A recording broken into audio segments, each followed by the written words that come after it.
שלום שלום, אנחנו במפגש נוסף בתוכנית לא רק פרשת השבוע. מוזיאון ישראל מארח את בית אביחי. המפגש שלנו היום מתמקד בשרה ובעניינים של גבר אחד, אישה ועוד אישה. איתנו במפגש כמעט כמו תמיד, אביגדור שנן, פרופסור לספרות האגדה והיועץ האקדמי של בית אביחי, ושלומית שטיינברג, אוצרת בחירה לאומנות אירופה. יהיה מעניין.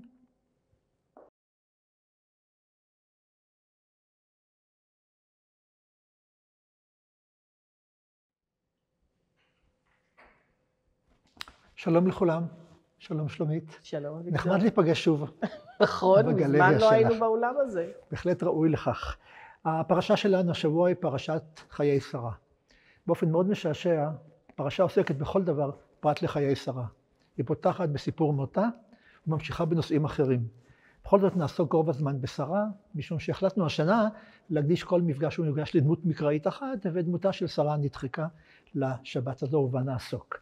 הנושאים האחרים בפרשת חיי שרה הם קודם כל פטירתה, העגומה מאוד, סיפור קבורתה, קניית מערת המכפלה וקבורתה, ולאחר מכן נישואי רבקה, העבד שמביא את רבקה מחרן ליצחק, פרק ארוך מאוד, אולי מן הארוכים ביותר במקרא, ולאחר מכן נישואי אברהם עם קטורה שעל פי המדרש היא הגר, ובסופו של דבר גם רשימת 12 צאצאיו של ישמעאל. כמו שליעקב היו 12 בנים, גם לישמעאל 12 בנים, אל נושא הפרשה, וכפי שאמרתי, מכולם נעסוק דווקא בתמותה של שרה, או בתמונה שמיד אומרים לנו שניצבת מאחורינו. יחד עם זאת כדאי להזכיר שבפרשת לך לך, שעסקנו בה בשעתו, דיברנו על כמה וכמה נושאים שנשתדל לא לחזור עליהם היום. דיברנו על השאלה מי הייתה הגר, איך בגלל אישה מצריה מגיעה לביתו של אברהם. ועסקנו בשאלה כיצד הרתה, לא כיצד הרתה, אנחנו יודעים כיצד הרתה, אבל כיצד ההיריון של הגר גרם לקנאתה של שרה, שרה מענה אותה, הגר בורחת, הגר חוזרת. דיברנו גם על יחסי ישמעאל ויצחק, הבנים. דיברנו גם בשאלת הצרות, שתי נשים לאותו גבר, וגלשנו לסיפור חנה ופנינה. לא דיברנו על לאה ורחל, לזה השארנו לשבתות שתבונה, ועוד דיברנו בכלל על העובדה שעל פי המסורת היהודית, אברהם נשא מחדש את הגר לאחר מותה של שרה.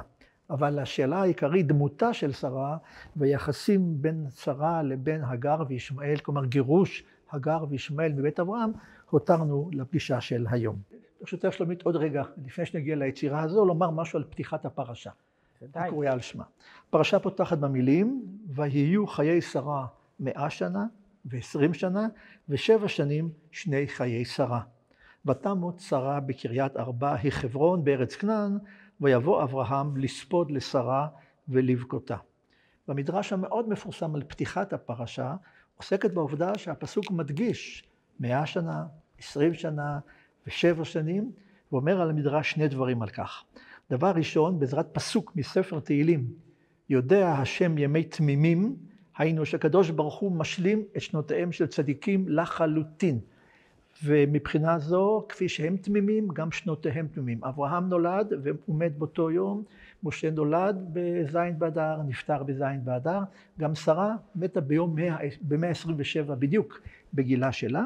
ושתיים, כל הפירוט הזה בא לומר שבת 20 כבת 7 לנוי, עד בגיל 20 עדיין נעה כמו ילדה בת 7, ובת 100 כבת 20 לחטא. כשם בת 20 עדיין לא חוטאת, על פי תפיסת חז"ל זה גיל שעדיין לא חוטאים בו, שרה עד לגיל 100 לא חטאה, והייתה יפה לאורך כל חייה, מיד נראה את זה בהשוואה לתמונה, וכמובן צדקת לחלוטין. שרה של חז"ל היא אישה מושלמת. את יודעת, בתקופת חז"ל נהגו לעתים לפתוח הרצאות או שיעורים במילי דבדיחותא, כדי ככה ליישב את הקהל ולהרגיע אותם. אז אני מציע להביא לך דבר שנראה קצת כבדיחה, אבל קשור לעניין שלנו. רבי עקיבא, חכם המפורסם במאה השנייה, היה יושב ודורש, והציבור מתנמנם. לא עלינו, זה קורה לפעמים, מתפתחים לנקר. ביקש לעוררן. איך מעוררים אותם? אמר, מה ראתה אסתר שתמלוך על 7, 20 ו100 מדינה? כלומר, בזכות מה אסתר מלכה על 127 מדינות? והתשובה, תבוא אסתר, שהייתה בת ביתה של שרה, שחייתה 127, ותמלוך על 7, 20 ו100 מדינה. זה שעשוע לשוני, אבל מטרתו כנראה הועילה, והציבור התעורר. הציבור שלנו ודאי גם כן ערני, לאורך כל הדרך כולה. אז אולי באמת, לאחר שאמרנו משהו על פתיחת הפרשה, תציגי את הגלריה שאנחנו נמצאים בה. בשמחה, הגלריה שאנחנו נמצאים בה, על שם שיקמן במוזיאון ישראל, מכילה בתוכה ומציגה לקהל הרחב את היצירות שעוסקות בתנ"ך ובברית החדשה. היצירה שאנחנו יושבים לפניה ומסתירים חלק ממנה מן הסתם, היא של האומן יאן ויקטורס, שהיה מבחירי תלמידיו של רמברנדט, והושפע מאוד, ועוד נדבר על כך, מהמורה הגדול שלו. בעוד אנחנו יודעים דבר או שניים על יאן ויקטורס בנעוריו ובתקופת לימודיו, אנחנו לא יודעים מה עלה בגורלו, כי הוא עשה רילוקיישן, כמו שאומרים היום, לברזיל. כנראה שהיה סיכוי לעבודה שם, ובאמסטרדם העמוסה ציירים מוכשרים של המחצית הראשונה של המאה ה-17, הוא לא מצא את עצמו, אולי התחרות, אולי פשוט נראה היה לו שיש שם אפשרויות יותר מרנינות להיות צייר. מכל מקום, הציור הגדול הזה, שעבר תהפוכות רבות, או אפילו נבזז בשואה מאוסקר בונדי, מלך הסוכר היהודי, כפי שהוא כונה, והוא שב למשפחה במהלך שנות ה-40 המאוחרות. איפה הוא התגורר? פראג ווינה. אוסטריה וצ'כי, כן. כן, כן. והיצירה נבזזה, נועדה למוזיאון של היטלר, והושבה למשפחת בונדי, לימים נרכשה על ידי אדם שקראו לו וולף, וניתנה למוזיאון ישראל. קולגה שלי מהמוזיאון הבריטי, מה-National Gallery ליתר דיוק, אמר שהם התחרו בנו לקבל את המתנה, ואנחנו ניצחנו מי יקבל את הציור הנפלא הזה לאולמותיו. יש פה עוד ציורים מסביב, אולי נאמר מילה עליהם למען אנשים שירצו לבוא ולראות יותר מאשר יצירה אחת? יצא הדבר שקיבלנו המון מתנות נהדרות בשנים האחרונות, ופתאום אתה רואה שמשפחתו של אברהם אבינו, על ילדיה, טפיה, נשותיה, בעיקר אחת מהן, שבה ומופיעה פה בהרבה מאוד ציורים, ויש לנו אכן ציור מהמאה ה-18 של הגר מדברת עם המלאך, שבא לבשר לה שהנה הילד יחיה ויש מים. תמונה מוקדמת יותר מהמורה של רמברנדט, פיטר לסטמן, שמתארת את הגר המיואשת, וממש על סף עילפון מיובש וצמא. כאן ישמעאל נמצא בעובי התמונה, בעומקה, ולא כל כך רואים אותו. ויצירה שהגיעה לא מכבר מלונדון, מאוסף פרטי שהושאר לנו כעיזבון, של עקדת יצחק, של סולומון דבראי, תלמיד נוסף, שממש נותן לנו מושג בקטן איך נראתה עקדת יצחק של רמברנדט בגדול. מה שאומר שהתלמידים של רמברנדט לא פעם העתיקו את היצירות של מורם, כדי או כתלגיל לימודי, או משום שהיה צורך וביקוש לנושא הזה אצל הרבה מאוד, גם יהודים וגם נוצרים בהולנד של המאה ה-17. וכמובן שלא רחוק מאיתנו, יושבת עבודה של טרוגר האוסטרי, שבשנהב ובהבנה ברא מחדש באופן מופלא ובעדינות רבה את עקדת יצחק עם עשה. יש לנו מספיק חומר לשנים שתבואנה להיפגש בגלריה. לגמרי, ואם לא, נביא מהמחסן. כן, והבנתי שיש לך כמה מאות. יש, אוסף המחלקה מונה כ-1,400 פריטים, והרבה מאוד מהם, מעל 200, הם רק יצירות הולנדיות של המאה ה-17, שרבות מהם עוסקות בתנ"ך, כולל תיאורים של בת יפתח, וכולל שירת דוד, ואנחנו... יש למה לצפות. וכמובן גם עקדות נוספות. אבל אולי נחזור ליצירה שמאחורינו. לגמרי. שכבר סיפרת את גלגוליה, אבל בכל זאת, מה אנחנו רואים כאן? די ברור, אני חושב, אבל כדאי שמומחה יבהיר לנו. קודם כל, אתה אמרת לקהל שלנו, ששרה הייתה יפה מאוד. יפהפייה. יפהפייה עד זקנה, הלוואי על כולנו. אבל זה לא קורה בציור הזה. בציור הזה יש גישה מאוד דוגמטית, שמציגה את שרה כאישה מבוגרת מאוד, לא נאה במיוחד ואפילו נרגנת, שעומדת פיזית מאחורי ההחלטה של בעלה, כיוון שבסופו של דבר היא זו שדחפה אותו לכך, לגרש את האישה הצעירה והמאוד נאה, שמופיעה כאן והיא הגר. הגר, שאנחנו כולנו זוכרים שהייתה ממוצא מצרי, ובוודאי שעורה ושערה היו כהים באופן טבעי לחלוטין, כבת האזור שלנו, מופיעה כאן כנערה, עלמה, אישה צעירה, הולנדית לכל דבר, וגם בנה ישמעאל מופיע כאן כנער זהוב שיער, שעל גבו השפעת החיצים, שכמובן תסמל את עתידו. אולם כאן הם מתחברים למשהו אחר שעוד נגיע אליו, כשנדון במדוע שרה מקבלת את הכיעור הזקן והלא נעים הזה, ויתרה מזאת. הצייר עושה כאן תרגיל ציורי מעניין, שהוא מצייר אותה בפלטת צבעים שאנחנו קוראים לה בשפת האומנות גריזאי, שהכוונה היא שהוא לוקח גוון אחד, גריזאי בא מהמילה גרי, אפור, אבל הוא עושה את זה בחומים, הוא משתמש בפלטה הזאת בצבע חום לגווניו, כדי להכניס אותה לרקע, לתת לה חשיבות יותר קטנה מול החשיבות של הצעירה הנאה, וכדי לומר משהו על זה שהיא הקסן בגרמנית, מכשפה. היא ממש נראית כמו אישה רעה, נרגנת, לא נעימה, שמכניסה את כל הסיטואציה, אומנם מהרקע, מתוך חלון ביתה, לקונטקסט שמכניס אותנו הצופים למעורבות רגשית כשאנחנו מביטים בתמונה, מה שלא קורה לנו מול כל יצירת אומנות, שאנחנו מזדהים עם האישה הצעירה והיפה. למה היא עושה את זה? למה הצייר עשה את זה? למה כל הדבר הזה נעשה? לוקח אותנו באמת לפרשנות שהיא אינה של חז"ל, אלא של אנשי הדת הנוצרים, ואנחנו נגיע אליה. אבל אני מבין שהדמות המרכזית זה אברהם, דווקא האור העיקרי, על דמותו, פניו של אברהם, שהוא מבוגר משרה ב10 שנים, והוא לא נראה כך בתמונה. הוא נראה יותר צעיר, מה שעוד יותר מדגיש את בגרותה, והוא גם נראה פטריארך, מה שאנחנו אוהבים לומר.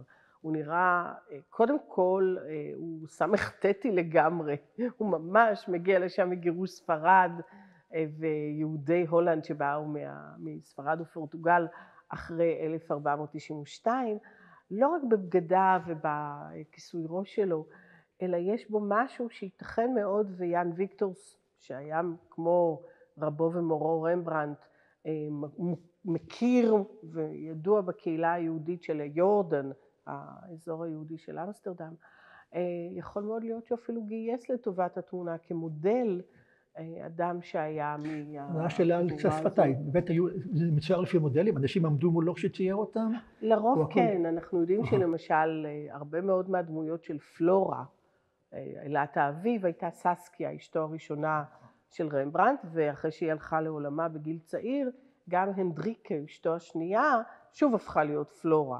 ייתכן שזה היה ברצון לומר שהיא אישה צעירה, נאה ומביאה שמחה לתוך חיי בעלה, אבל כאן הדמות היא כל כך מובהקת בפיצ'רס, בתווי פנים ההולנדיים שלה ובגוונים שלה, שאין לנו ספק שהייתה כאן דמות מסוימת נחזור לשרה רגע. אני רוצה לתקן את התמונה. אני הצגת פה שרה באמת מכוערת. אני לא, יאן ויקטורס. סליחה, נרגנת.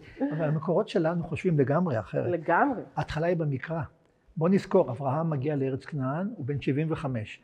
שרה צעירה ממנו ב10 שנים, היא בת 65. והנה הם יורדים למצרים, והתורה מספרת לנו, כאשר הקריבו להתקרב למצרים, ויאמר אל שרה אשתו, הננה ידעתי כאישה יפת מראה את. והוא חושש בגלל יופייה, המצרים ייקחו אותה. וכך אכן קרה. ויהי כבוא אברהם מצרימה, ויראו המצרים את האישה כי יפה היא מאוד, ויראו אותה שרי פרעה, ויעללו אותה אל פרעה, ותוקח האישה בית פרעה. כלומר, פה ממש מדובר באישה יפהפייה, בת 65, שזה בהחלט אפשרי ודאי בימינו שלנו, אבל בכל זאת אישה יפהפייה. והנה מסתבר שכבר במאה השנייה לפני הספירה, זה מוקדם בשביל אדם שעוסק בספרות חז"ל, במאה השנייה לפני הספירה חיבר מישהו בארץ ישראל, בארמית, מגילה שהתגלתה בין מגילות מדבר ים המלח, מדבר יהודה, מה שלא יהיה, שהפתיע את כל מוצאיה כאשר היא נתגלתה, כי מסתבר שמישהו העז לכתוב מחדש את סיפורי ספר בראשית מנקודת מבטן של הדמויות. נוח יספר לך מה היה בתיבה, ואברהם יספר לנו מה קרה במצרים כשהוא ירד עם שרה למצרים. זו הייתה הפתעה לחשוב שכבר במאה השנייה לפני הספירה היה חופש ספרותי שהרשה לאנשים לשפר את התנ"ך מחדש, בעיבודים ובשינויים. נרטיב שונה, כמעט פוסט-מודרני, יש לומר. מהרבה בחינות כן, הפתעה גדולה, ואני רוצה לקרוא לך, קטע מדהים לדעתי, תיאור יופייה של שרה. מסתבר שאותם שרים שהתורה מספרת עליהם גם ראו את שרה. כשהם הלכו לפרעה לספר לו על יופייה, הם מתארים אותה כך, ואני קורא את זה בתרגום לעברית, מעשה ידיהם של אביגד וידין, שני פרופסורים מהאוניברסיטה העברית בירושלים, שכבר הלכו לעולמם. וכך אומרים השרים, יפה לה מראה פניה, ומה דק שיער ראשה, מה נבות הן לה עיניה, מה נחמד הוא אפה, וכל זיו פניה, אני משלים מושלם.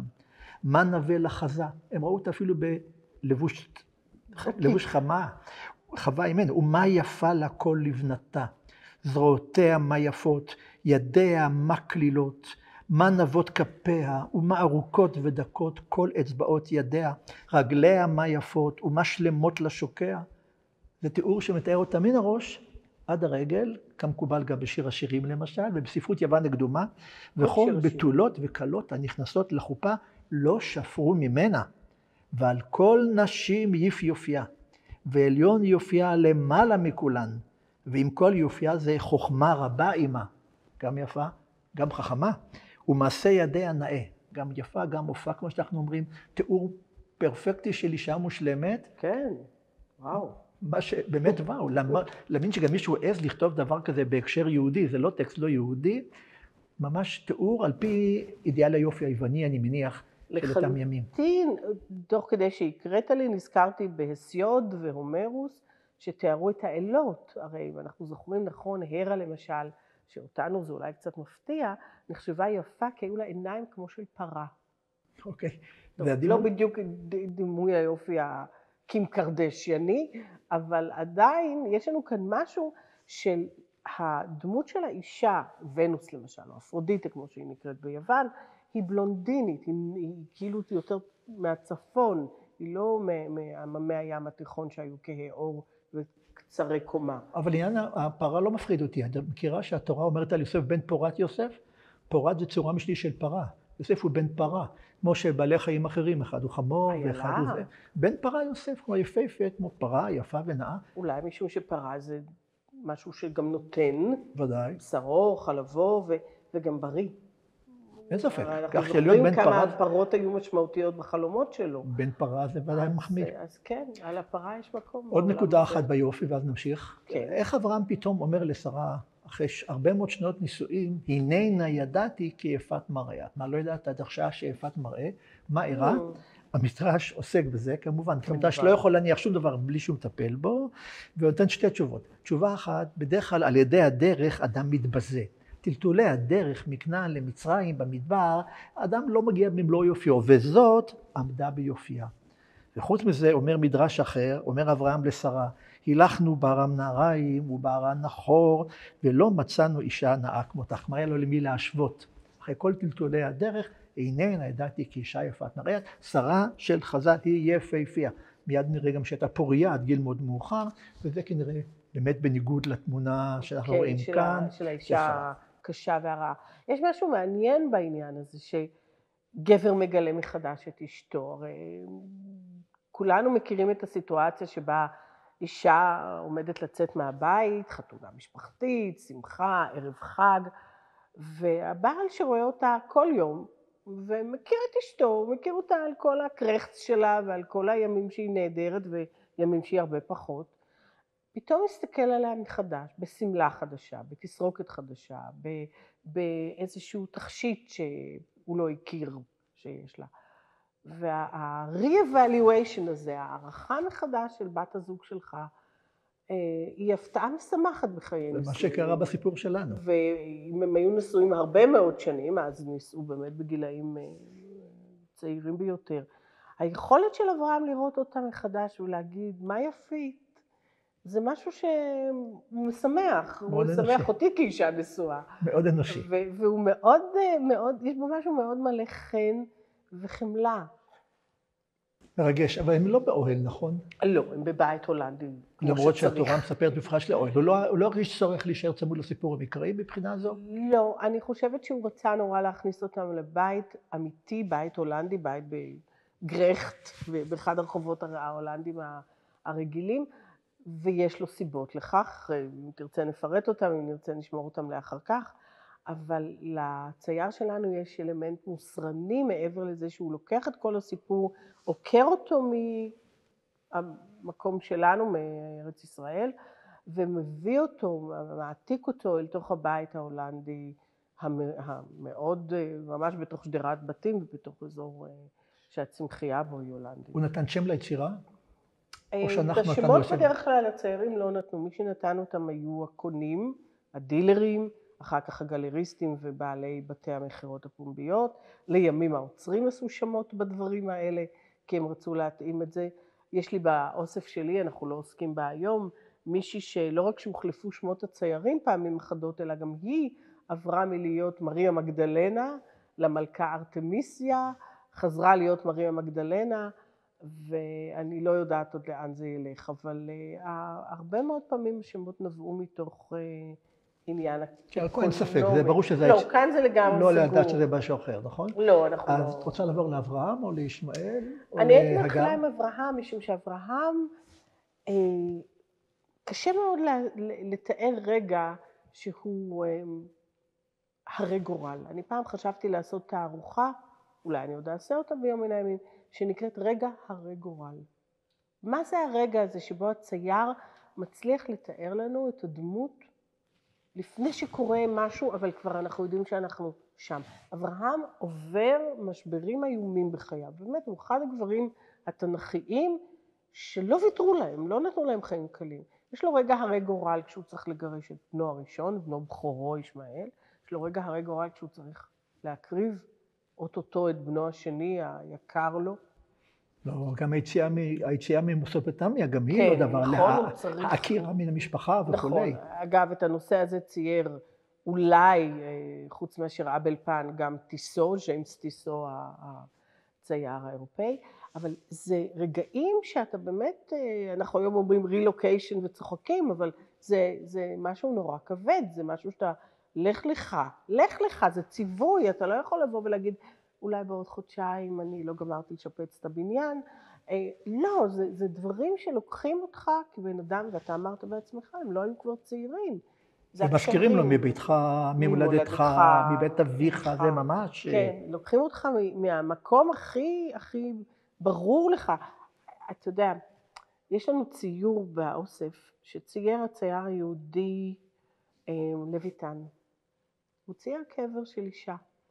הוא צייר אותו כמי שעקרו לאמריקה בסוף המאה ה-19, לא יכלו לקחת איתם את הקברים, את המתים, אבל ביקשו ממנו להנציח את זה בציור, כדי שאפשר יהיה לקחת את האימא של המשפחה שנפטרה, ולפחות מראה קברה יהיה איתם.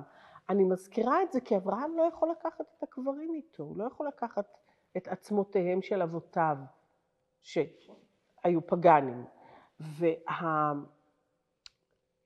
והבחירה הזאת ללכת לארץ לא נודעת עם כל המשפחה, גם אם זה רק אשתך והמשרתים. אשתך ההכרה? אשתך ההכרה, שאתה לא משאיר אותה מאחורנית ואומר, אוקיי, את יודעת מה חביבתי, ניסינו המון שנים, אני משאיר אותך כאן, אני משאיר לך אפילו כסף ואת הבית ואת הרכוש ושתי משרתות שלא תהיי לבד, ואני הולך לעולם החדש הזה, ושם אולי אני אמצא איזה מישהי צעירה יותר.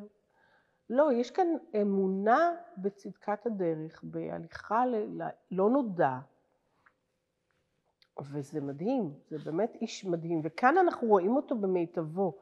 יש לו מצד אחד את ההיסוס, עם היד שהוא מניח מעל הראש הזהוב של ישמעאל, ספק רוצה להניח על הראש עצמו וללטף את הילד ולהרגיע אותו, כי הילד בוודאי מבועת לחלוטין, ומצד שני הוא בוס, הוא יודע שהוא צריך לעשות משהו, וזה משהו ואת רואה ממה? מהיד שבאבנט. באבנט. והיד מגוידת, אנחנו יכולים בהתקרבות לראות את כל הנימים, מאוד רמברנטי אגב, את הבעה, איך אתה מרכז הבעה שלמה, לא רק בפנים, שזה המקום המאוד הגיוני ומאוד ברור לעין, אלא בניואנס של יד, של גבר מבוגר, וביד הזאת יש המון כוח של לקחת את ההחלטה ולעמוד בה, מצד שני יש יד אחרת שרוטטת מעל הראש של הילד הקטן, וההיקראות הזאת של אברהם, שני הדברים, היא פנומנלית בעיניי. זה עושה את היצירה הזאת מתמונה, מציור למאסטרפיס. אגב, שמתי לב ידיים, שמאוד משמעותי גם לשרה, יש פה שתי ידיים שמצוירות באופן מיוחד. כן, מעניין ששמת לב, כי יד אחת מחזיקה את הכיסוי ראש צעיף שלה, כי זה בוקר, היא עוד לא התלבשה, והיא לא רוצה להיראות לא מאורגנת. אז היא מחזיקה את הבגד קרוב אליה, מצד שני, התנועה שיש לה באצבע, שזה קצת נו נו נו כזה, או בואי נא, אל תתחיל עכשיו להתחרט לי ולהסס, כי אנחנו דיברנו על זה אתמול בלילה, ואתה סגרת איתי שהיא הולכת. עם הבן שלה. עם הילד, כן. היא לא נשארת כאן, אל תיתן לה עוד חצי יום, זה רק יהיה יותר קשה לכולנו. תראו מה שצייר יכול לעשות, צייר שהוא, אני לא רוצה להגיד רק תלמיד טוב של רמברנדט, כי זה יהיה לקחת ממנו את הגדולה שלו. הוא באמת היה צייר בעל יכולות יוצאות מן הכלל, והיכולת להעביר הבעה דרמטית, לתאר רגע קשה מאוד. רוב הציירים שציירו את הנושא שלנו, ציירו שתי סיטואציות, או את הלפני או את האחרי. שרה מביאה את האישה היפה, הצעירה, אל חדרו או הלא מיטתו של בעלה, ואחר כך האישה הצעירה עם הטרגדיות שנאספות עליה, לוקחת את הילד והולכת למדבר. אנחנו כולם, אני חושבת, כל מי שהיה לו את התנ"ך של דורי בבית, קיבל לבר מצווה, לחתונה, מהעיצוב היפה של בית ספר בצלאל, זוכר את האישה הדקה, הזקופה, עם הכד שמעל הראש שלה, שאנחנו רואים אותה מאחורנית, ואת היד מחזיקה את הילד הקטן. זה ציור כמעט איקוני. וכאן זה לא ככה. כאן העין שלנו טועה ברחבי התמונה בין האישה המבוגרת, שמצווה ממש, או מאיימת כמעט בתנועת יד, לבין האישה שפורכת את ידיה בייאוש מוחלט, כי היא באמת לא יודעת מה לעשות. לאן מביט אברהם בעצם בתמונה הזאת? מעבר, אל האופק. הוא לא מביט אל הגר. הוא לא מביט אל שרה, הוא לא מביט אל הגר, אפילו לא מביט אל ישמעאל.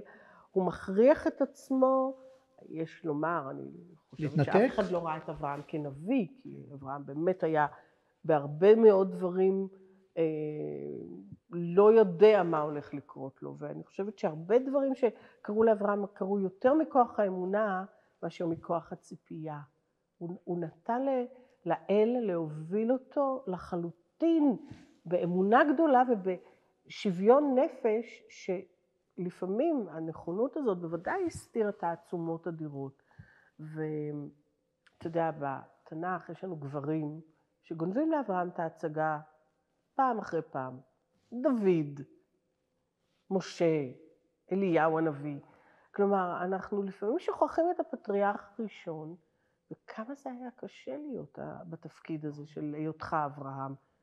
זה לא יצחק שיש לו איזה אישיות קצת יותר חלשה, או יעקב שכבר לוקח ויוצר שבט. ליצחק יש בעיה שהוא הבן של ואב של, זה בעיה מאוד ידועה. ובעלה של. ובעלה של קלפטלו כן, קטנה. בכל מקרה, אני מבין שאמרת כבר שהלבוש של אברהם זה הלבוש שמתאים ליהודי, אוריינטלי במאה ה-17, כן. שם בינינו, אף אחד באמסטרדם לא יתהלך ככה. יש לומר שאנחנו מניחים שהמראה של היהודים באמסטרדם, בעיקר אלה שלא רצו לבלוט בשטח, אלא להיטמע בתוך החברה, גם אם הם היו ממוצא ספרדי, כמו משפחת פינטו, או משפחות אחרות שהיו משפחות ספרדיות מכובדות, ראויות ועמידות מאוד, לקחו לעצמם את הבגד שקצת יותר דמה אפילו לאנשי דת נוצריים, עם הצווארון תחרים הלבן, עם הכיפה, עם הבגד העליון השחור. הם לא הסתובבו במראה של סוחר טורקי. שאלה שתמיד הטרידה אותי באמת, גם לגבי חז"ל. הוא יודע שאברהם לא נראה כך? הוא מודע לכך שהוא מצייר דמות? הוא יודע. כן, הוא יודע, אבל הוא רוצה להזכיר לנו, מכיוון שיש לו נטייה לספר פה איזה סיפור, וממש כשם שהוא מתאר לנו את ישמעאל, שגם הולנדי ידע שבחור שהוא תוצאה של קשר בין אישה מצריה, אין ספק שהגר לא נראית מצריה, לבין גבר יהודי, לא יהיה בלונדיני בגוונים האלה, אולי יהיה שטני או חום בהיר, אבל לא הבלונד הזוהר הזה, שהוא כמעט כמו איזה עטרת זהב. ובהקשר הזה באמת, צחות לבנה של הגר, זה לא ונורא, והפנים הבהירות מאוד האלה, עוד לא הגענו לדבר על המצוקה, וגם הבגד, תראה, זה בגד צנוע, זה לא בגד של אישה לא צנועה, יש לנו פה תיאורים של נשים לא צנועות. הפריפות האלה שעשויות מזהב בבגד, היא אישה מוחזקת יפה על ידי בעלה, או על ידי בן זוגה. היא לא מזולזלת. תחנונים המבט שלה? תחנונים, שבר נוראי. אם דיברנו על השבר של לעזוב את ארם נהריים, את מסופוטמיה, ולבוא, היא לא יודעת אפילו לאן היא הולכת. היא יודעת שהיא הולכת לא נודע, פלוס ילד קטן שיש לה אחריות עליו, והיא לא מוצאת את נפשה. התחנונים שלה, הניסיון שלה, הדמעות שלה, כל הדבר הזה תמיד מכניס אותנו היום, במאה ה-21, לשאלה הקשה מאוד, למה זה הגיע לה? האם באמת ריב בין נשים מגיע למקום כזה שבו יש איזה שבר נוראי בתוך המשפחה שאי אפשר... אבל לא נובע ריב בין נשים לדעתי, זו בעיה של ריב הבכורה. השאלה הגדולה היא מי יורש את הבשורה האברהמית. האם ישמעאל יהיה הממשיך או יהיה יצחק? ולא היינו בתקופה יותר מאוחרת, בתקופה המוסלמית, או יותר מוקדמת. בתקופה המוסלמית הייתי מראה לך שברור שישמעאל מסמל שם את האסלאם, ויצחק מסמל את היהדות, וגירוש ישמעאל זה פירוק הקשר האפשרי בין יהדות לבין אסלאם. אבל אני רוצה להגיד עוד משהו על שרה לפני שנמשיך. בוודאי. ברגע זה דיברנו על עניין של דת ומוסר, את רמזת לנו שיש פה גם דברים נסתרים מעיניי לפחות בתחום הדת, או בתחום המוסר. בואו נפרק את זה לרגע. כן.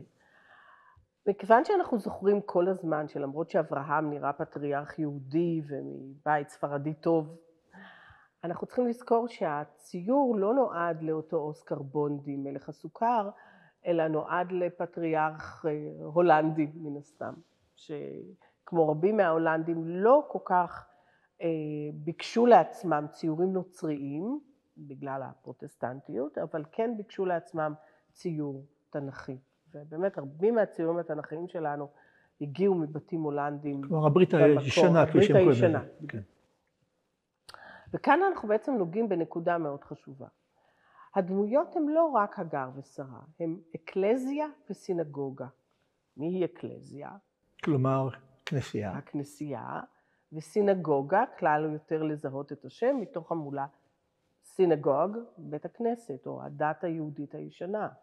הדת היהודית הישנה שהחזיבה במרכאות כלפי הנוצרים, ואקלזיה הצעירה נותנת התקווה, בטח זו של הפרוטסטנטיות שהיא נקייה מהשיגים של הקתוליות, מה שנתפס על ידי ממשיכי דרכו של קלווין ושל לותר כדת מושחתת, הדת של האפיפיורים. כל אלה בעצם מציגים לנו את הקונפליקט המתמיד, לא רק בין העולם של היהדות לעולם של הנצרות, העולם של פעם לעומת העולם החדש, הדת הישנה לעומת הדת החדשה, אלא יש כאן איזה רגע שבו אנחנו רואים שנעשה פה עוול לאקלזיה. היא במצב של בכי, של דמעות. עכשיו, מתי כל הדבר הזה מתחיל? הוא מתחיל נורא מאוחר באומנות, הוא מתחיל בסטרסבורג, בקתדרלה, במאה ה-13, 1250, כשבפעם הראשונה שתי דמויות מופיעות. פסלים בגודל מעל האנושי, בפורטלים המרכזיים, בשער הראשי של הכנסייה. ושם אקלזיה מופיעה באמת כאישה צעירה ויפה, ומחזיקה את הצלב, בזמן שסינגוגה מופיעה קשורת עיניים, נפולה, בוודאי לא יפה, למרות שהיא לא נראית זקנה במיוחד, אבל היא לא נראית מרשימה. והרעיון היה לומר שאנחנו כל הזמן זוכרים אמנם שהנצרות באה על הבסיס של התנ"ך והיהדות, אבל היא מתקדמת, היא לוקחת אותנו למקומות טובים יותר, רחוקים יותר. ואת מאמינה שמי שצפה בזה הבין את ה... לא, אלא אם כן הוא היה פסטור, אלא אם כן הוא היה אב כנסייה. אבל אני חושבת שבהחלט מי שיכול היה לפרש את התמונה, והראשון שפרש אותה היה דוקטור אריק ספרן, החוקר והאוצר האמריקאי, כן ראה את זה, וזה וכתב המקרה. את המאמר הסמינלי עליו ב-1977, וזיהה את הדבר הזה. אני חלילה לא באה לקחת לי קרדיטים של אחרים, אבל אני חושבת שיש פה עוד דבר אחד. אחת המורות שלי בחוג לתולדות האמנות באוניברסיטה העברית, אמרה תמיד שדירר היה מסכים עם כל מילה שפנובסקי כתב עליו. אנחנו נוטים לה כמובן לקרוא את הפרשנות של החוקרים הנבונים, הנאורים, האורייניים האלה, ולראות דברים שאולי הצייר עצמו קיבל הרבה הכוונה. ובדיוק מה שעושה המדרש, וגם מדרש מאמין שכל מה שהוא מוצא ביצירה המקראית, הקדוש ברוך הוא היה מחייך ואומר, זה שם, צדקת, אותה תפיסת עולם. אז אנחנו בדיוק מאותה תפיסה שנאמרת כאן. אבל לפני שנעבור לעניין המוסרי, הזכרתי בעוד דבר שמאוד חשוב, כן. אנחנו עוסקים בשרה. על פי התיאור של התמונה, יעלו כבר בחור בן כמה? 7, 8, 9? משהו כמו לא יותר מגיל בית ספר עממי. אוקיי. 10, נעגל את זה לגיל 10? לפני חטיבת ביניים. אוקיי, הוא היה בן 10, אברהם הוליד את מלט יצחק כשהוא היה בן 90, ואברהם בן 10. ישמעאל היה בן 10 כאשר נולד יצחק. אגב, יצחק לא בתמונה. לא. ההנחה היא שכבר יצחק קיים, אבל הוא לא מראה אותו מסיבה כלשהי. הוא לא מראה, והוא גם לא מכניס אותו למורכבות של הסיטואציה, כי ייתכן מאוד, אני חושבת ברמה של היגיון הורי, ששלחו אותם בבוקר לפני שהילד קם, כדי שהוא לא יהפוך לעוד פקטור בדרמה, וידרוש שאחיו הגדול, שהוא בוודאי מאוד חיבב, יישאר. התורה אומרת, וישכם אברהם בבוקר, ממש, ויקח לחם וחמת מים, ויתן אל הגר, ואת הילד ומשלח אותם. זו נקודה מאוד מעניינת שלא חשבתי עליה, אבל בכל זאת לגבי שרה. על פי המדרש, שוב, התורה מספרת שהשם פקד את שרה בגיל 90, ונולד ותהר ותלת שרה לאברהם בן לזקוניו, ותאמר שרה צחוק עשה לי אלוהים, כל השומע יצחק לי. ואז היא אומרת, מי מילל לאברהם העניקה בנים שרה. מי היה אומר לאברהם ששרה עוד תזכה להעניק בנים? והיא בת 90, כפי שאת זוכרת. כן. והמדרש עומד על העובדה שכתוב, העניקה בנים. בסופו של דבר היא העניקה רק את בנה שלה. אז תראי איזה מדרש מסעיר דעתי מופיע לכאן. אומר התלמוד, ותאמר, מי מילל לאברהם העניקה בנים שרה? כמה בנים העניקה שרה? אמר רבי לוי, אותו היום שגמל אברהם את יצחק, בסיום תקופת ההנקה, עשה סעודה גדולה. והיו כל אומות העולם מרננים ואומרים, ראיתם זקן וזקנה, הביאו אסופים מן השוק. ואומרים, בנינו הוא. ולא עוד אלה שעושים משתה גדול, כדי לחזק את דבריהם. תמיד הייתה רכילות גואלית. מה עשה אברהם אבינו? הלך וזימן כל גדולי הדור, ושרה עמנו זימנה את כל נשותיהם, וכל אחת ואחת הביאה בנה עמה, ומניקתו לא הביאה, ונעשה נס בשרה עמנו, ונפתחו דדיה כשני מעיינות, והעניקה את כולם, שנאמר, העניקה בנים שרה. בכל מקרה זה לא שרה שכאן. שוב קיפחו את הילדות? זה לא נראה לנו כשרה. בכל מקרה רצינו גם להזכיר שלפי המדרש שרה הייתה יפה, נפלאה, גם עד גיל מאוד מבוגר. ובחיות מלאה. בחיות מלאה. בחיות מלאה. אז אולי נחזור לעניין המוסרי שאת רמזת אליו בתמונה הזאת. העניין המוסרי הוא באמת שכשאנחנו מסתכלים על הגר, אנחנו שואלים את עצמנו למה היה לו מאוד חשוב.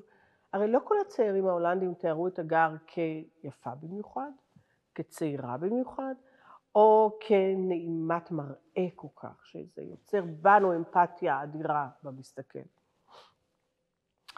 כשהכנתי את התערוכה שנגעה בנושאים האלה, אפרופו הגר, לא כל כך שרה, זה היה תערוכה שנקרא קסם הספינקס, וסקרנה אותי הדמות של הגר כמצריה, כי הספינקס, לא רק הדמות של הספינקס עצמו, אלא גם כל מיני דריבטיבים שיצאו ממנו. ואז הגעתי למחקר מעניין מאוד שנכתב בהולנד לפני כעשור או 15 שנה, של חוקרת מקומית שכתבה על כך שבעצם היו דרשות, היא התחילה מתוך דרשות כנסייה של ימי ראשון, שבהם נדרשו בעלי בתים עשירים, הרי בהולנד הייתה התעשרות אדירה משוק הטוליפים ובכלל אחרי ההשתחררות מהעול הספרדי. המסחר הבינלאומי מן הסתם, או לא? כן, בוודאי. פתאום המון אנשים שהיו אנשים פשוטים, אבל נהיו נובורישים בשפת העם, לקחו משרתות הביתה, שיעבדו בבית, במטבח, בגינה, עם הילדים, עם האישה, ודבר גרר דבר, ואותם בעלי בתים ניהלו רומנים עם המשרתות, ולא פעם קרה שאף הכניסו אותם להיריון. וכשהם גילו את זה, הם זרקו את המשרתת לרחוב בתואנות שונות, והאנשים האלה שהיו נשים צעירות, שהתפתו לסיטואציה שהיום היינו מגדירים אותה לגמרי מיטו מסוגה, מצאו את עצמן נאלצות לרדת לזנות, משום שהיו צריכות לפרנס את עצמן. לביתה הם לא יכלו לחזור, כי בחברה הקלוויניסטית הנוקשה לא היה אבא שהיה לוקח את הבת שלו אחרי שהיא הושפלה. זה יכול להשפיע על שאר המשפחה, על האחיות והאחים הצעירים. והאנשים האלה פשוט ירדו לרחוב. הם היו צריכות לפרנס ילד, הם היו צריכות ללדת בסתר, והדבר הזה היה נורא. וזה כנראה הפכה להיות תופעה רווחת. למי שזוכר, כי זה היה גם ספר וגם סרט, את הנערה עם הגיל הפנינה, אני זוכר את התמונה רק. כן, של טרייסי שווליה, יש שם סיטואציה שמביכה לגבי חייו של הצייר ואומר, שהוא יוצר איזשהו קשר מאוד מיוחד עם הנערה הצעירה שמנקה לו את הסטודיו, ולפי הסופרת, ברגע שהוא נותן לה את העגיל כדי שהיא תוכל להיות המודלית שלו, אין לה חור באוזן. והוא מחדיר את העגיל, שכמובן הוא לא קליפס, אלא עגיל חודרני, וזה כמעט כמו אובדן בתולים. יש פה משהו שהוא לוקח משהו מהגוף של האישה הצעירה, ומשתלט עליו. הדרשות של ימי ראשון אמרו באופן מפורש, הייתה לך משרתת, הכנסת אותה חלילה להיריון, קח אחריות. אל תזרוק אותה לרחוב, היא בת בית, הילד הוא ילדך. והעובדה שאותה חוקרת, שאני מתנצלת מכל לב שאני לא זוכרת את שמה כרגע, חקרה את זה וראתה את זה, בא לידי ביטוי בעניין של שרה שמביאה את הגר למיטה של בעלה המבוגר, של הגירושים, של גירוש הגר שמופיע בהרבה מאוד יצירות אומנות, מדבר על ההיבט המוסרני שאומר, אתה עושה פה דבר שהוא, הילד הזה הוא לא ילד שחור טלטל, הוא ילד בלונדיני כי הוא גם ילד הולנדי לכל דבר, הוא ילד שלך. גם אם אתה בעל בית, גם אם אתה אדם מאוד עשיר, קח אחריות. וזה בעיניי מאוד יפה, כי אלה היבטים שאנחנו לא בונים אותם על פי תזות מודרניות או עכשוויות, שאומרות, אוי, אברהם היה לא בסדר והוא היה צריך להתנהג אחרת. שם, במאה ה-17 של הולנד, החוקרת מצאה את הדרשות שבהן זה דובר, והיא יכלה לבסס תזה פנומנלית מבחינת העניין, שבה באמת פוסט-מודרנית מבחינת המחשבה, כיצד הדברים האלה השפיעו על הציירים. אז אברהם, את אומרת, לא מגלה פה נחישות מדויקת, אולי היד כן והיד השנייה לא. הוא מהסס, הוא מהסס, אבל הוא גם ברגע, כמו שאמרנו קודם, רגע הרי גורל, שבו אולי, זה לא קרה במציאות, נשארת האופציה להגיד, תישארי, אולי אל תלכו. כי אנחנו רואים אותה, היא באמת מיוסרת מאוד, ואני אמרתי לך בשיחה שהייתה לנו, אני לא מתה על שרה ואני לא מתה על הגר, הן שתיהן באמת קשות מאוד לעיכול. הן דמויות נורא דוגמטיות, אחת נורא מסכנה, השנייה נורא חזקה. איפה אנחנו מוצאים את המקום לחבב אותן? כל אחת כשלעצמה, איפה אנחנו, חז"ל חיבבו את שרה, זה אין לי ספק, אהבו אותה, הריצו אותה. האם היה להם מקום בלב להגר? בחלק מהמקורות כן דיברנו על זה, כשעסקנו בדמותה של הגר. קודם כל, עצם העובדה שהם הסיעו אותם מחדש לאברהם. כלומר, הגירוש הזה מתוקן.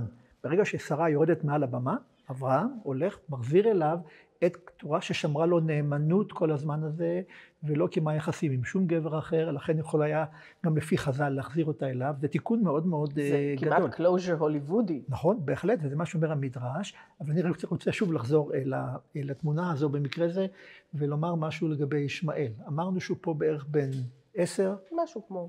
יפה, ויש לו הקשת על איך פירשת את השפעת החיצים. אם אנחנו באמת מדברים על אקלזיה, על הכנסייה, ואז הוא יכול לסמל לנו את ישו הקטן, הרי שהשפעת החיצים יכולה גם, וכאן אנחנו סוחבים את זה באמת תיאורטית רחוק מאוד, אני לא מתה על הפרשנות הזאת, לפצעיו של ישו לעתיד לבוא. אני לא יודעת, זה לא מרגיש לי נוח, אבל בואו נגיד שאנחנו זוכרים שישמעאל היה צייד, והשפעת החיצים אולי מרמזת על עתיד שאומר שהילד לא נשאר חסר מקצוע כן, ומת במדבר. כל הסיפור, אני רגע חוזר לסיפור הזה של הגירוש, וגם לשאלה של איך המקורות שלנו רואים את יחסו של אברהם לכל האירוע הזה. לפי הסיפור המקראי, שרה ראתה את בן הגר המצרית, אשר ילדה לאברהם, מצחק. מילה מאוד פרובלמטית, המילה מצחק. מיד אולי נחזור עליה אם תרצי. בכל מקרה, היא אומרת לאברהם, גרש האמה הזאת ואת בנה. כי לא יירש בן האמה הזאת עם בני יצחק. והתורה אומרת, וירא הדבר מאוד בעיני אברהם על אודות בנו. וזה פסוק פתוח לשתי פרשנויות. וירא הדבר מאוד בעיני אברהם על אודות בנו, ואז אומר אל אלוהים אל אברהם, אל ירא בעיניך על הנער ועל אמתך, מזכיר לו שהיא אמה, כל אשר תאמר עליך שרה, שמע בקולה. זה משפט שאשתי תמיד מצטטת לי. כל אשר תאמר עליך שרה, שמע בקולה. אברהם קיבל הוראות מפורשות, בכל מקרה ואז הוא משלח. עכשיו, איך להבין את העובדה שנאמר, וירא הדבר בעיני אברהם? מסתבר שיש מקורות מנוגדים. לפי מקור אחד, היה קשה מאוד לאברהם לשלוח את בנו. היה קשה לו. הוא אחרי הכל בנו, זה בכלל לא משנה אם זה מהגר או לא, זה בנו בכורו. ראשית עונו, אם תרצי כך, ולגרש אותו. הוכחת עונו יותר מכל דבר. אפילו, כן, זה נכון. דיברנו גם על העובדה הזאת, שבעצם עד שאברהם, עד שהגר לא הרתה, לא ידענו למעשה, אם זה לא הכרות של אברהם. אגב, המדרש, טוב, לא נבור, אבל המדרש גם טוען ששרה הייתה, לא היה לה אפילו רחם, לכן לא יכולתה להרות, והיה נס גדול, ננעת בראש בצדק. זה מהמסורות הקיצוניות. כן, גם על רות מספרים את זה, כדי להצביע על ההתערבות האלוהית הניסית בדברים האלה. אבל בכל מקרה, יש מקור אחד שאומר במפורש, שאברהם שמח מאוד לאפשרות הזאת, באותה שעה כשאמרה שרה לאברהם, גרש את האמה הזאת ואת בנה, שלא ילמד בני מאורחותיו, כי הוא היה מצחק, מיד נדבר על המצחק הזה, מיד וירא הדבר מאוד בעיני אברהם על אודות בנו שיצא לתרבות רעה. וישכם אברהם בבוקר, מיד בבוקר, ללמדך שהיה שונא לישמעאל, על שיצא לתרבות רעה, ושלחו אותו, או שלחו אותו ואת אמו, הגר ריקם. מה הוא נותן לו בסך הכל? לחם וחמת מים? כן. ואומר המדרש, שלח אותם ריקם, בלא כסות, בלא מזון, בלא מחיה. הרי אברהם כבד מאוד בזהב, כסף בזהב. אלא למדך, כיוון שיצא לתרבות רעה, לא נפנה עליו. ומה היה סופו של ישמעאל? שגדל ישמעאל, ישב לו פרשת דרכים, והיה מלשטש או מלסתם את הבריות. שודד בבריות, וזה גם נרמז אולי במקרא שנאמר עליו, שיהיו לו גם חיצים. כלי נשק. אז את אומרת שפה אברהם נמצא בין שתי עמדות. מצד אחד הוא חייב, הוא הבטיח כמו שאמר, מצד שני הוא מהסס, אולי מקווה שזה מלאך, ברגע זה יתערב ויגיד לו, אל תשלח ידך אל הנער. מה שיקרה בעתיד, כי אנחנו עוד לא בעקדת יצחק, אבל הדבר הזה של, שמת לב בוודאי לעניין של הצדיק ח' קוף, השורש צחק, שחוזר, אומרת שרה, צחק. שרה אומרת שכן. טוב, זה גם משחק לשם יצחק.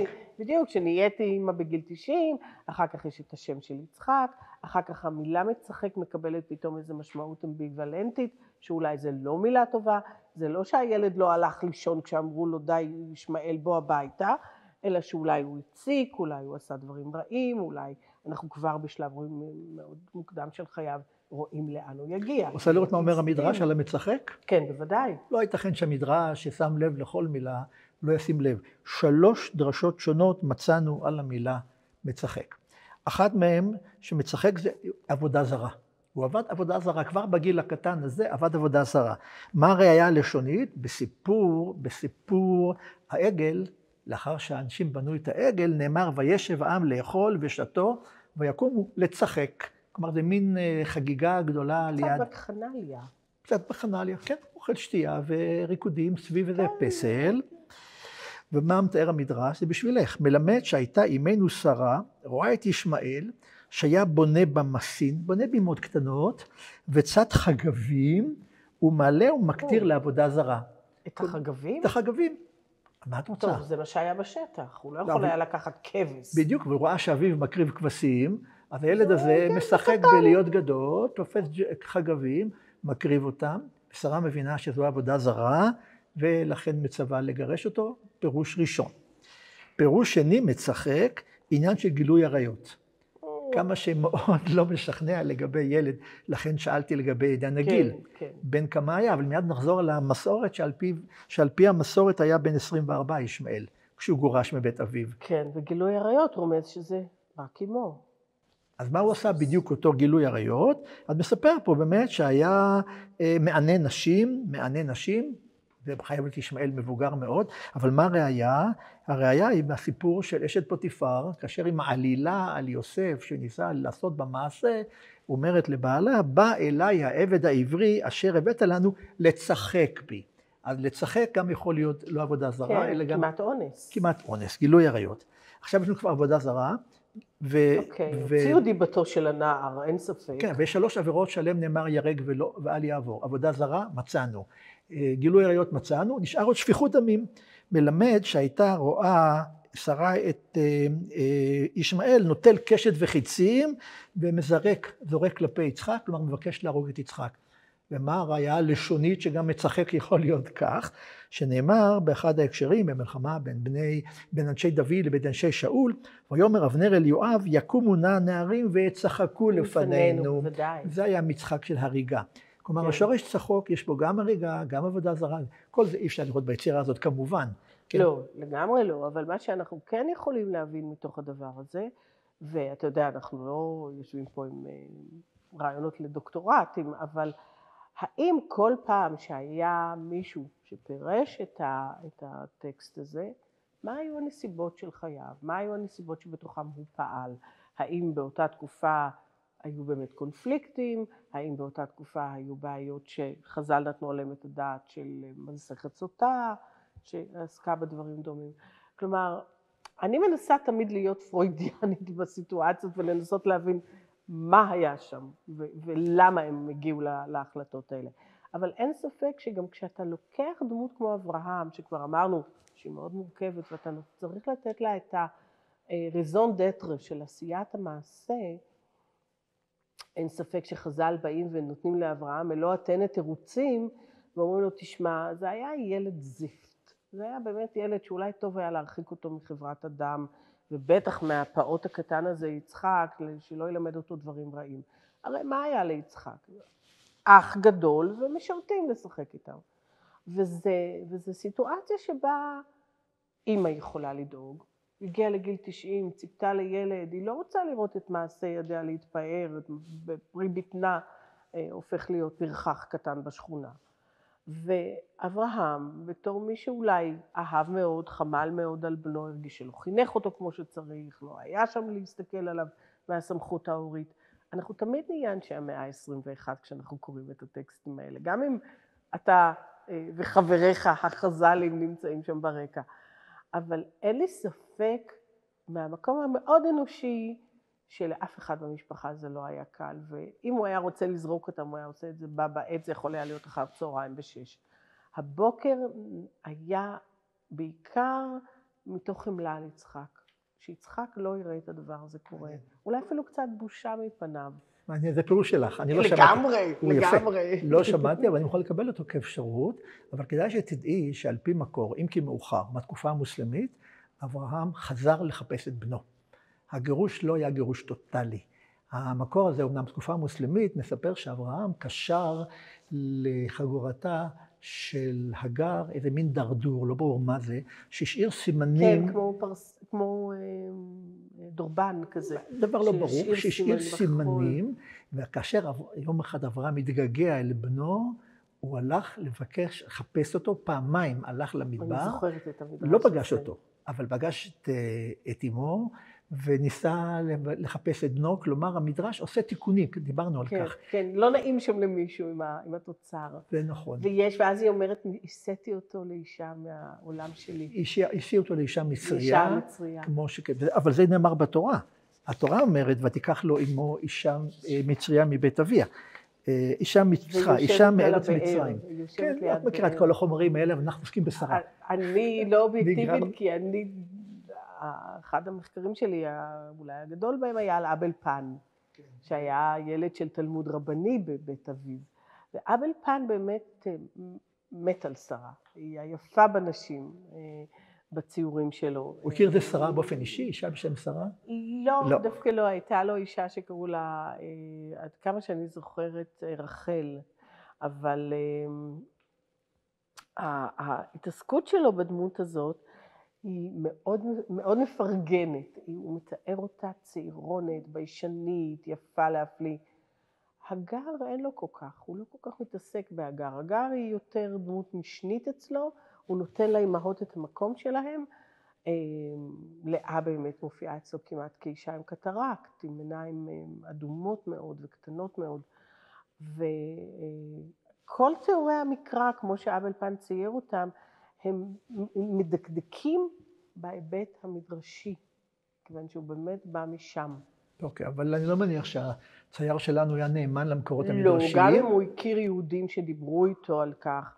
אני לא חושבת שצייר, שבסופו של דבר יש לנו הרבה ציירים בעולם של הרנסנס, של הברוק, שהם אינטלקטואלים. למשל, רובנס היה סופר אינטלקטואלי. הוא יכול לקרוא דברים בלטינית, כבר דברים תורגמו, מדרשים תורגמו כבר ללטינית, הוא יכול לקרוא מדרשים, לא אפשר רצה. היה לתת לו מה שנקרא reading list כזה שהוא יקרא, אבל אני חושבת שרובם באמת נעזרו באנשי דת, גם עם יהודים וגם עם נוצרים, ואנחנו תמיד צריכים לזכור, וזה גם, אני זוכרת שאמרתי לתלמידים שלי, תמיד, תזכרו שהתמונה היא בסופו של דבר קומודיטי, היא דבר שנמכר ונרכש, ולמישהו יש עניין לקבל אותה, יש לו עניין להציג אותה בביתו, הרבה לפני שהתמונות הגיעו אלינו למוזיאונים. מישהו רצה את התמונה הזאת, מישהו כיוון אולי למסר. הוזמנה, אולי אפילו תמונה שהוזמנה אולי. רנה, אז בכל זאת אני מוטרד שאת מגילו של ישמעאל בתמונה. כי יש מקורות שישמעאל היה באמת בן 10, זה בהחלט אפשרי שיצחק נולד. יצחק נולד, הוא היה בן 10, זה בהחלט אפשרי. אבל יש מקור אחד שטוען שהוא היה בן 24. כאשר הוא גורש כאן, וזה נובע מן העובדה, אם נקרא בדקדקנות את הסיפור על אברהם, נאמר, וישכם אברהם בבוקר, כבר הזכרנו, ויקח לחם וחמת מים, ויתן על הגר, ושם על שכמה ואת הילד, ילד, ואז בהמשך הסיפור, היא מגיעה למדבר, ואת ודאי זוכרת שהמים כלו המים מן החמת, ותשלח את הילד, תחת אחד השיחים, ולך תשב לה מנגד, הרחקי מתחווה קשת, כי אמרה, אל אראה במות הילד, אבל בהמשך, שהילד בוכה, וישמע אלוהים את קול הנער. אוקיי. וישמע אלוהים את קול הנער. הוא אומר לה, קומי שאי את הנער, והחזיקי בו. אז עכשיו לא ברור לנו, הוא מתחיל כילד, ועובר לנער, המדרש שם לב לעובדה הזאת, והוא רוצה לטעון שבעצם הוא היה נער, כבר לא ילד, אלא כשהיא לקחה אותו על ידיה, הוא אימא וילד. הוא ילד תמיד ילד. אבל בכל זאת כנער, וזה אולי מסביר את המדרש, שהוא היה בן 24, כי אז יצחק היה באותו זמן בן 13. כלומר, בבר מצווה של יצחק גירשו את ישמעאל. גם זו אפשרות. זה יכול להיות, אבל יש כאן משהו שאנחנו מכירים אותו מהשפה הנוכחית שלנו, שאני משווה אותה לשפת המדרש. כשאנחנו מדברים על צה"ל, אנחנו אומרים הילדים, אנחנו לא אומרים החיילים. נכון. עכשיו, בוא'נה, זה בחור בן 26, הילד של כולנו, מה שאמרו על עזריה בזמן. כן, הוא יכול לקחת פלוגה שלמה לשדה הקרב ולעשות דברים. אבל הוא חוזר להיות, אנחנו מקטינים אותו, אנחנו מקטינים אותו בכדי לרחם, לחמול, לחבק. זה כמעט כמו שאבא יגיד, בוא חמוד יישב בבית, אני אצא למילואים במקומך. כמעט, כן, זה גם נורא מובן לי, משום שלי יש את ה-know-how איך להסתדר בשדה הקרב, אני לא רוצה לשלוח את הילד. והקטנה הזאת באה ממקום של חמלה. כשיש כבר הצלה, הוא יכול להיות יותר גדול. כבר ההצלה, הוא יהיה בסדר, יאללה. בואו נוריד את השטויות האלה. בשביל הגר הוא ילד, בשביל האמא הוא תמיד יהיה ילד. זה מה שקורה שם. אז אולי גיל 24. גם אם הוא בן 16 ויכול היה לדאוג לעצמו ולצוד חיות קטנות. אבל הוא עדיין בשבילה תמיד יהיה ילד, וחז"ל אומרים לנו, אבל אנחנו יודעים שבעצם הוא קצת התפנק שם, הוא לא ממש הלך לחפש מים וזה. אלוהים בא, אלוהים התערב, היה פה משהו אלוהי, יש פה נס גדול. הכל טוב ויפה, אבל אנחנו צריכים לזכור שזה כבר לא היה איזה ילד בן 3. אוקיי, כדי לסיים במה שהתחלנו, כי זמננו, כמו שנאמר, באמצעי התקשורת, מתקרב, ואני רוצה לחזור בכל זאת ליופייה של שרה. בוודאי. ולמדרש שמסביר מדוע כל האימהות היו עקרות. שרה הייתה עקרה, רחל הייתה עקרה, רבקה הייתה עקרה, לפי המדרש גם לאה הייתה עקרה. ולמה נתעקרו האימהות? כי הקדוש ברוך הוא מתאווה לתפילתן, שנאמר, יונתי בחגבי הסלע, שזה סמל לאישה שאינה יכולה ללדת כמו סלע קשוח. למה הכרתי אתכם? בשביל הראיני את מראייך, השמיני את קולך. יש פה תפיסה, אני בטוח שלא הרבה נשים יסכימו היום, ודאי לא במיטו וכולי, אבל שוב דבר על יופי, הנשים האלה, האימהות שלנו, היו יפות עד גיל מאוד מאוד מבוגר, ושרה רק בגיל 90. עד גיל 90 שרה הייתה כחלה בחופתה, אומר המדרש, יפהפייה ולא השתנתה. עם הלידה הדברים כבר השתנו, זה כבר סיפור לגמרי אחר. הגוף עובר טרנספורמציה. פתחנו ביופייה ואנחנו מסיימים ביופייה. וללא כל ספק אנחנו גם צריכים לזכור, כי אנחנו זוכרים את זה לפעמים מסבתות שלנו או מסבתא רבא, שנשים נישאו מאוד מאוד מאוד צעירות, אפילו לפני שהם קיבלו מחזור חודשי. ולהכניס ילדה בת 12-13, אפילו 14, לאוהל עם גבר מבוגר, שיכול להיות בגיל אביך, בגיל הדודים שלך, אולי אפילו סבא, לא נעים לומר, זה טראומטי. ואני חושבת שזה היה אחד ההסברים לעקרות הזאת, שהייתה כל כך מיננטית בתנ"ך, כל כך מוכרת לנו כמין מצב אוקיי, אין ספק אני אסכם מה עשינו היום. אחר כך למשפט אם את רוצה. מה שעשינו בעצם, עשינו דיון רב קומתי. יש טקסט מקראי. ראינו מה חז"ל עוסקים איתו. ראינו מה פרופסור למדרש עושה עם המקורות של חז"ל. ראינו יצירה של צייר שמכיר את הסיפור המקראי ועושה מה שעושה. ראינו חוקרת של עוצרת וחוקרת שרואה מה שרואה כאן, ושנינו בני המאה ה-21, אבל נולדנו במאה ה-20. זה לא צריך להזכיר. אנחנו בני האלף השני והשלישי, מסתכלים מלמעלה על כל השכבות האלה, ומנסים לראות מה מתוך זה עוד מדבר אלינו, ואיך אפשר לעשות בזה שימוש, וזה גם תרגיל מאוד מעניין. בסדר, ניסיון לסדר כלשהו. כן, זה חשוב. ופאפה פרויד עוד ריחף מעלינו. זה נכון, כל הזמן, אבל לא הזכרנו אותו עד הרגע הזה. כמעט ולא. יפה, אבל אני חושב שזה הזמן לומר לך תודה. הזמן חלף. תודה לך.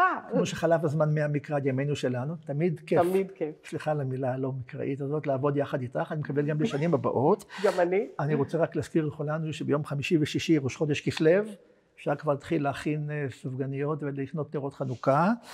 בשבוע הבא תחזור דליה מרקס פעם שנייה למלא את מקומי. שוב תודה לשלומית. לכל העוסקים במלאכה כאן במוזיאון, בבית אביחי, וכל אלה ששמותיהם יופיעו מיד אחר כך במערכת המורכבת מאוד שמאפשרת לנו ליהנות מפרשת השבוע, ממוזיאון ישראל. חודש טוב לכולם ושבת שלום. שבת שלום.